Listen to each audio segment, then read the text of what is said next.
how to lose and how to choose. Vermont 911, where's your emergency? And where are you? Okay, and how long have you been having the chest pains? Okay, so are you having any trouble breathing? Okay. And do you have any cardiac history? Have you taken any nitro? Have you had any trauma? No? Sweaty? Feeling faint? Are you nauseous or vomiting? Okay, just stay calm and help will be on the way. Well, hello, this is Linda Carbonell from Walking Through Life TV show. Today I'm coming to you from the Public Works building, and I want to introduce you to Scott Smith, who... I am the Director of Emergency Communications here. So you want to tell us a little bit about what that entails? Well, I'm basically in charge of the Communications Center. We have 6 full-time dispatchers and currently 5 part-time dispatchers, which give us much time as they can. They all have full-time jobs, so it's hard to get them to work for us. Could you tell us a little bit about what areas around that you... We cover town of Hartford, includes Queechee, Wilder, West Hartford, White River Junction. We have police coverage for Norwich, and we cover the towns of Sharon, South Royalton, Ascutney, Weathersfield, Heartland, Reading, West Windsor, Windsor. So there's quite a few communities we cover. So on a typical day or a typical week, do you know about how many calls you get for fire, police, EMT emergencies? Total, we average about 1,100 to 1,300 calls for service, combining all together. So that's like monthly or? Monthly, yes. Yeah, that's a lot per month, yeah. So when a call comes in, what happens after that call comes in? Then you dispatch which services you need? Right. When a call comes in, we work in the blind mostly, where we depend on the callers to give us the information we need, and as dispatchers we need help ourselves, so we rely on our PowerPhone manuals right now to provide us the questions to ask the callers, to make sure that we ask all the questions and give us that we have the options. We have to offer pre-arrival instructions on medical calls and basically all calls that we have to. And one of the things I like, because I've called 911 a couple of times, is that the person on the phone is actually able to keep you calm, or try to keep you calm. Correct. And keep talking, and I think that's very important. So that's another safety issue that I think might be nice to bring up, is what is it you do within that call to help somebody calm down and maybe give you more information? A lot of calls that come in, the caller is either hysterical, they're calling because they need help, or they need to be calmed down, and everyone here is trained to take control of the caller, calm them down, and extract the information we need. Because you need to know whether you need ambulance, fire, Right. police, or what the situation Determine the is. type of emergency it is and send the responders that are needed.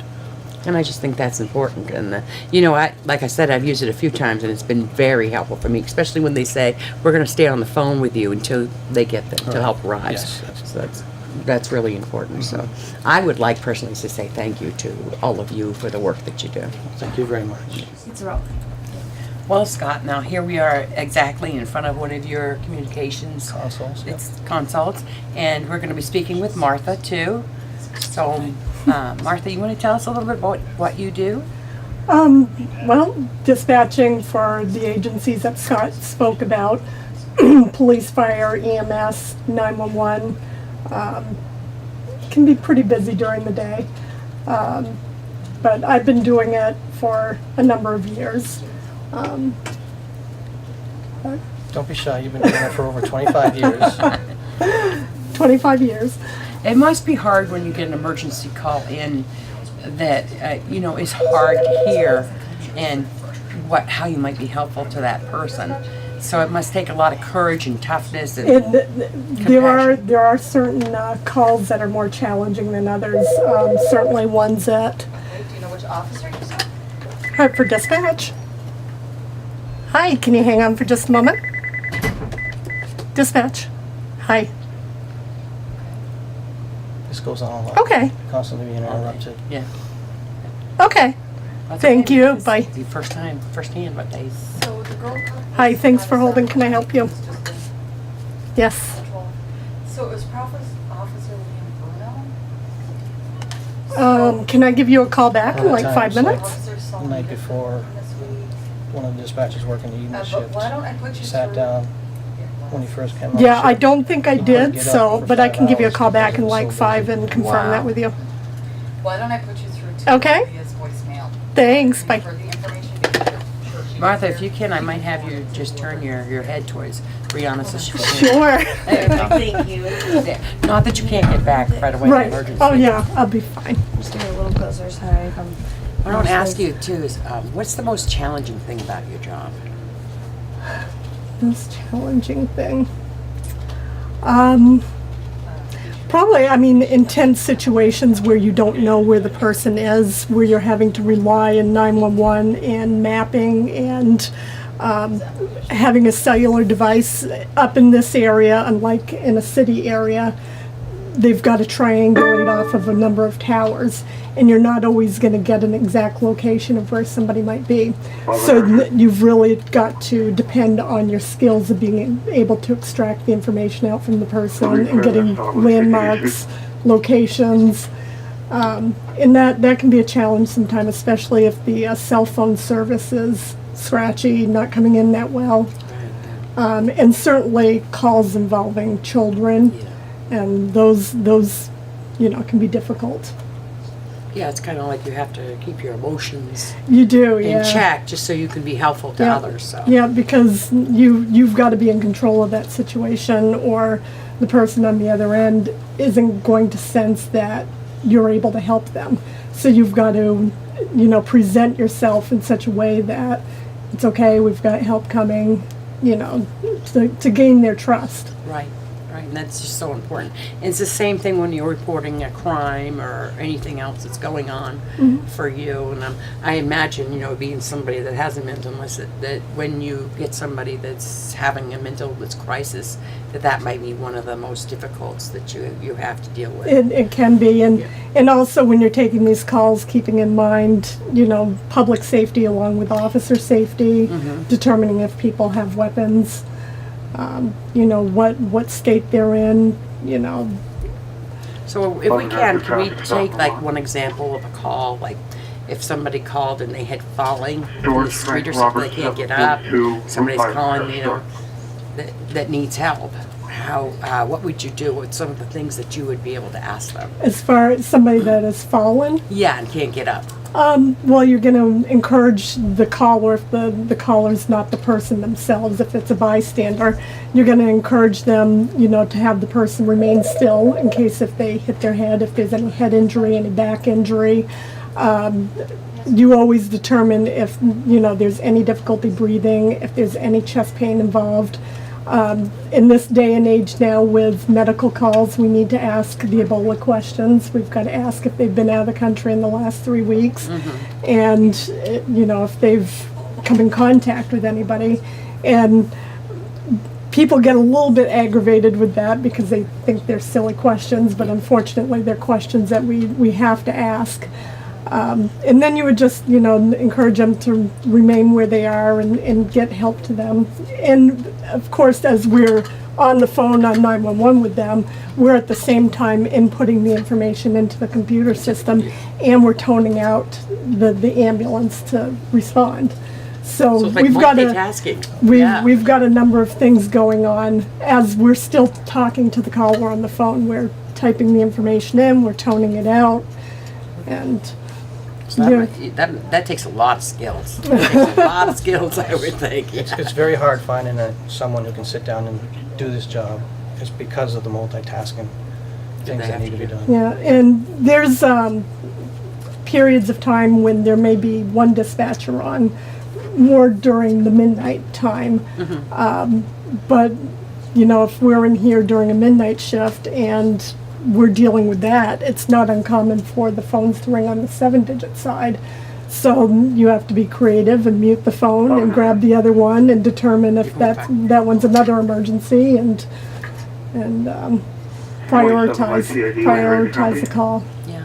I was talking to Scott about staying on the phone with the person that needs the help too. That must be difficult too when you're by yourself to be able to do that when you have another call It coming in can, too. Yeah. but usually if you explain to the person, I'm still here, I'll be right back with you, and if you have to grab another phone, if it's a radio, you can answer the radio and still be on the phone with them. And sometimes they like hearing that, because then they hear that, okay, they're talking to the ambulance. Right. The ambulance is on the road, they're on the way. Right. So, That's very important.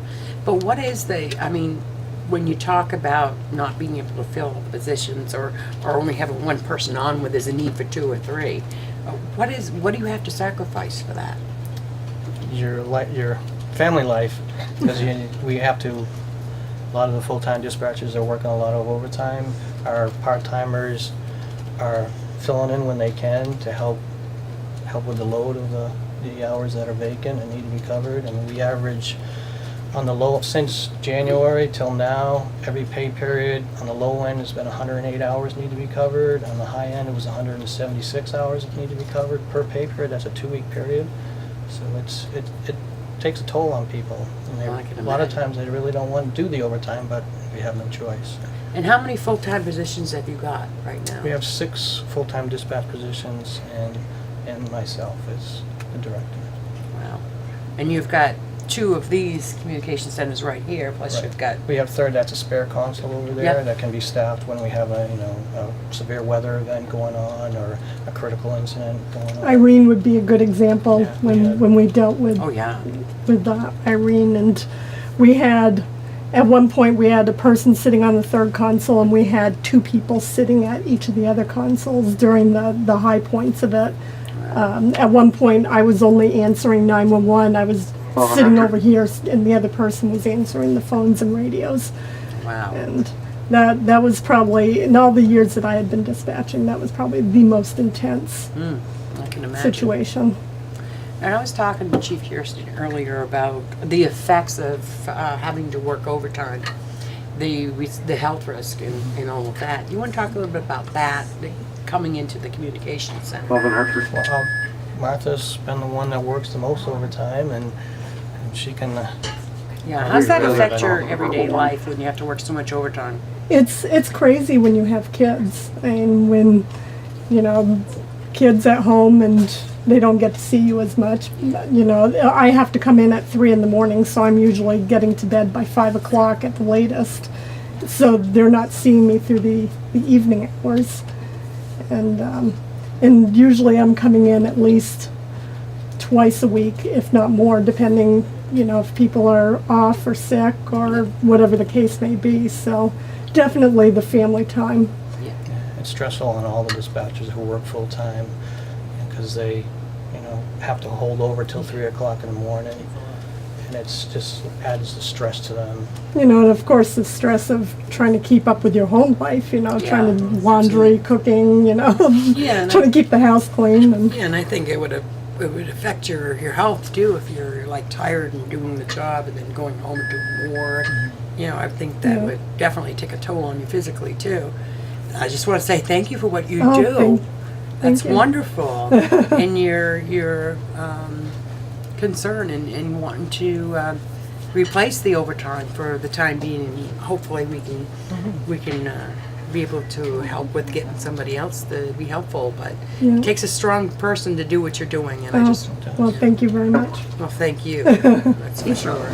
So here we are again. This time we're in the middle section. So I want to introduce Becky. Hi. And Scott again. And I wanted to ask what this week is the telecommunications This is week? National Telecommunicators Week. So what does that mean? What happens during that time? Well, it's a chance to recognize the heroes behind the scene. So, and the departments that we dispatch for, and just general public calls and tells us thanks for the job that all the dispatchers do, and they definitely deserve it. They deserve Yeah. more than a week. For sure. I'm sure it gets hectic and it's a hard, very hard job to do, you know? And I will ask this just because, you know, it's nice to hear it from you guys is why this job? Why is this job important for you? This job's important for me. I really like helping people, and I really think that this is one way that I can do it. I'm not the best on a scene necessarily, but Yeah. I am really good at multitasking and getting people the help they need from wherever they need it. That's, you know, and that's what we need. We need people like you for sure. More and more. So maybe people will see this and say, "Wow, she did it. Maybe I can do it too." Yeah, it's not just about, you know, police and fire and EMS, but we refer people to services. Oh, really? Oh, I didn't know that. See, now this We, is something we can learn. Yeah, we use 211 a lot. We refer people to the Haven or anything that we might know about going on in the area that could help somebody else. It's not just about sending an officer out to help you. That's important to know. That's great. And of course, Scott, I want to ask you too. Why this job? Why is this so important for you? She nailed it. I mean, it's because I just want to help people, and that's what this job's about, is helping people. And there's so many ways that everybody can help people, you know. And this job is one, and you know, and there's so many other. It's like me doing Walking Through Life, you know, just helping the community with whatever you can do. I think volunteering is important, along with having jobs like this, and more people to be able to do it. Because as we were talking, overtime is a big stress, and I'm sure it is for you too. It's a large stress. We're starting to go out into the schools to teach the kids Oh, nice. too, which is something else that adds for, you know, more stress because you have to cover those shifts still, and so it's while we're trying to teach and educate people, it's still a stress, and so we're trying to get out there and be more involved in the community.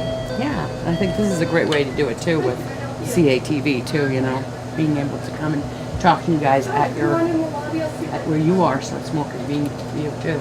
Plus let the audience see everything. So, well, Becky, I want to thank you so much for what you do, and it's comforting knowing we have you here. Hey, look who came along and stopped by. Hunter morning. Ginsberg. How Hi, are you? Hunter. Good to see you. You're the town manager here in Hartford. I am, yes. Do you want to let people know why you stopped by? Well, we just stopped by to say congratulations to the staff here for National Communications Week. It's a great honor. These are the unsung heroes, the people behind the scenes that make it all work. And I'm glad you came by because I think that's important to be Absolutely. recognized for what you do. Yeah, I mean, without these guys, nothing else would work. I mean, That's they're the right, ones that true. piece it all together and make it possible for our staff to do their job. Yep. So this is where it all comes together. Well, it's nice to see you here. Thank you. Good seeing you. Well, hello again. This is Linda Carbonell from Walking Through Life. You just witnessed great heroes in the Public Works building, the communication department, and today is National Communication Week. So I want to say thank you for you guys for being here, for Martha and Scott and Becky, and thank you for sharing what you do. And I think it's important. And if you're out in the community, remember these are the ones that are sitting here working for you, and overtime and whatever they have to do, they're here for you. So make sure you remember these heroes. So this is Linda Carbonell saying goodbye for Walking Through Life today. But we'll see you next time. Thank you. Walking through this life of mine, well, it's teaching me so many things, like how to love and how to lose and how to